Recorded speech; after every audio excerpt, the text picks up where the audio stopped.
Hello students, welcome back to the zoology diary channel. যারা বিদ্যাসাগর ইউনিভার্সিটিতে পড়াশুনো করছো তাদের 6th সেমিস্টারের পরীক্ষার সামনেই। তাদের একটি পেপার রয়েছে ইমিউনোলজি। তোমাদের এবারে যা যা পেপার রয়েছে তার মধ্যে ইমিউনোলজি পেপারটা একটু টাফ, তো আজকে তারই সাজেশান দেব। দেখো, প্রশ্ন রেখেছি আমি প্রথমে, what is immune cell with example. তারপরে রয়েছে short notes on B lymphocyte, T lymphocyte, NK cell, macrophage, antigen presenting cell. এগুলোর উপরে কিন্তু প্রশ্ন আসতে পারে। এছাড়াও প্রাইমারি সেকেন্ডারি লিম্ফ্যাটিক অর্গানের মধ্যে পার্থক্য আসতে পারে, বা সেই কাকে বলে সেটাও আসতে পারে, এবং আসতে পারে drawing describe structure of thymus, bursa Fabricius, bone marrow, lymph node, spleen, MALT. এরপরে সেকেন্ড চ্যাপ্টারে চলে যাবো। সেকেন্ড চ্যাপ্টারে রয়েছে তোমাদের ইননেট অ্যান্ড অ্যাডাপটিভ ইমিউনিটি। এর সম্পূর্ণ ভিডিও পার্ট 1, পার্ট 2, পার্ট 3 করে আমার চ্যানেলে আপলোড করা আছে। এই চ্যাপ্টারটা তোমরা ওখান থেকে পড়তে পারো, আশা করি সবাই বুঝতে পারবে।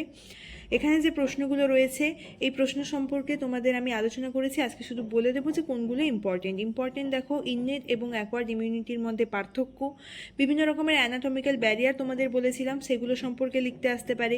ইনফ্লেমেশনের উপরে শর্ট নোট আসতে পারে, আলাদা করে ইনফ্লেমেশন। এবং এখানে আরও একটি প্রশ্ন রেখেছি, what is phagocytosis, describe the process, draw and describe the process. এই ইনফ্লেমেশন এবং ফ্যাগোসাইটোসিস আলাদা করে আমি আলাদা দুটো ভিডিও বানিয়েছি, যেখানে এগুলো সম্পর্কে ডিটেলসে পড়িয়েছি, ওটা তোমরা দেখতে পারো, আমার চ্যানেলে আপলোড করা আছে।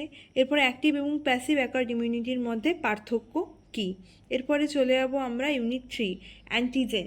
অ্যান্টিজেনে আমরা জানবো অ্যান্টিজেন কাকে বলে। তার মধ্যে ইম্পর্টেন্ট কিছু প্রশ্ন রয়েছে, সেগুলো হচ্ছে অ্যান্টিজেনেসিটি, ইমিউনোজেনেসিটি কাকে বলে। All immunogens are antigen but reverse is not true. এটা কিন্তু খুব ইম্পর্টেন্ট। এই 5 দাগের প্রশ্নটা খুব ইম্পর্টেন্ট, এটা অবশ্যই ভালো করে দেখবে।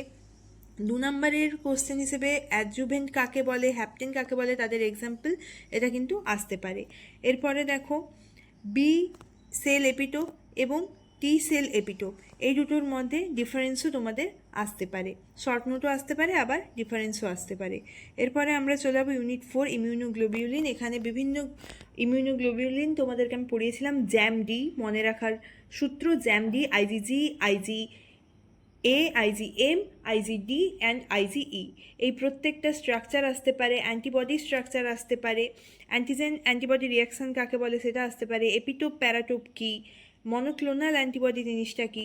এর মুখানকার সবথেকে গুরুত্বপূর্ণ যে প্রশ্নটা, সেটা কিন্তু এই 10 দাগের প্রশ্নটা দেখতেই পাচ্ছ, briefly describe monoclonal antibody production through hybridoma technology.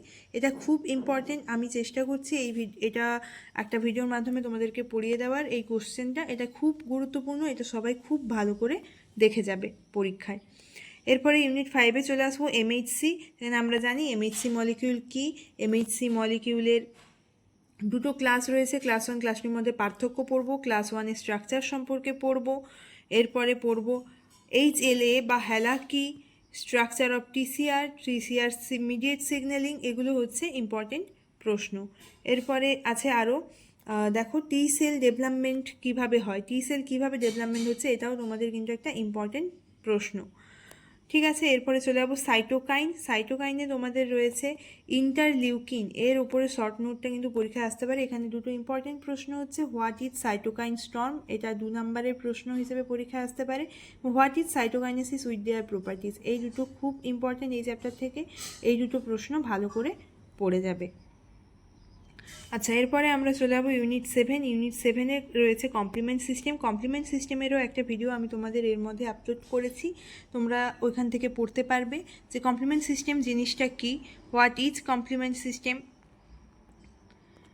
এরপরে রয়েছে ইম্পর্টেন্ট প্রশ্ন হচ্ছে, briefly describe classical pathway of complement system. Complement সিস্টেমে 3টে পাথওয়ে রয়েছে, সেই পাথওয়ে সম্পর্কে আমরা পড়বো। ক্লাসিক্যাল রয়েছে, অল্টারনেটিভ রয়েছে, লেকটিন রয়েছে। তার মধ্যে ক্লাসিক্যাল এবং অল্টারনেটিভ এই দুটো কিন্তু খুব ইম্পর্টেন্ট, 3 এবং 4। এখানে দেখতেই পাচ্ছ আমি পিঙ্ক কালারের স্টার দিয়ে রেখেছি ওই কোশ্চেনগুলো। এছাড়াও MAC এর উপরেও কিন্তু একটা শর্ট নোট তোমাদের লিখতে আসতে পারে। ভ্যাকসিনে চলে যাবো। ভ্যাকসিনে সেরকম বিশেষ কোনো প্রশ্ন নেই, তবে তার মধ্যে যে প্রশ্নটা ইম্পর্টেন্ট সেটা হচ্ছে different types of vaccines with their importance, এটা তোমাদের পরীক্ষায় আসতে পারে। এরপরে চলে যাবো ইউনিট 9, যেটা একটু টাফ বাকি চ্যাপ্টারগুলোর তুলনায়। আমরা যেটা জানবো সেটা হচ্ছে হোয়াট ইজ ইমিউনো ইলেকট্রোফোরেসিস, এটা সম্পর্কে জানবো, তার প্রসেস জানবো, তার প্রিন্সিপালগুলো জানবো। প্রসেস এবং প্রিন্সিপাল একই।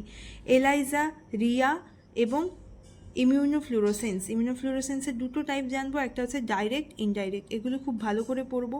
আচ্ছা, রিয়া হচ্ছে রেডিও ইমিউনো অ্যাসে এবং এলাইজা হচ্ছে enzyme linked immuno servant as. এটা সম্পর্কে আমরা খুব ভালো করে জানবো।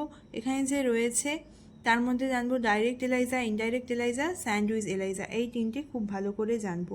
এখানে সবথেকে যদি গুরুত্বপূর্ণ প্রশ্ন আমরা দেখি তাহলে এই 3 নম্বর প্রশ্নে এলাইজা তোমাদের আসতে পারে। তাহলে এই ছিল তোমাদের ইমিউনোলজি পেপারের সাজেশান। আশা করি তোমরা সবাই সবটা ভালো করে বুঝতে পেরেছো। এর মধ্যে ইউনিট 2 আমি তোমাদের পার্ট 1, পার্ট 2, পার্ট 3 করে আপলোড করে দিয়েছি এবং কমপ্লিমেন্ট সিস্টেমটাও আমি আমার মতো করে বোঝানোর চেষ্টা করেছি। তবে কমপ্লিমেন্ট সিস্টেমের পাথওয়ে এবং ম্যাক জিনিসটা বোঝানো হয়নি, সেটা আমি তোমাদের চেষ্টা করব কিছুদিনের মধ্যে ভিডিওটা আপলোড করে দেওয়ার। তো তোমাদেরকে যে প্রশ্নগুলো আমি বললাম সেগুলো অবশ্যই তোমরা ভালো করে দেখবে এবং যদি তোমরা এই পিডিএফটি পেতে চাও অবশ্যই কমেন্ট বক্সে জানিও। এরকম ধরনের বিভিন্ন পড়ার রিলেটেড ভিডিও পেতে চাইলে এই জুলজি ডায়েরি চ্যানেলটিকে ফলো করে অবশ্যই পাশে থেকো।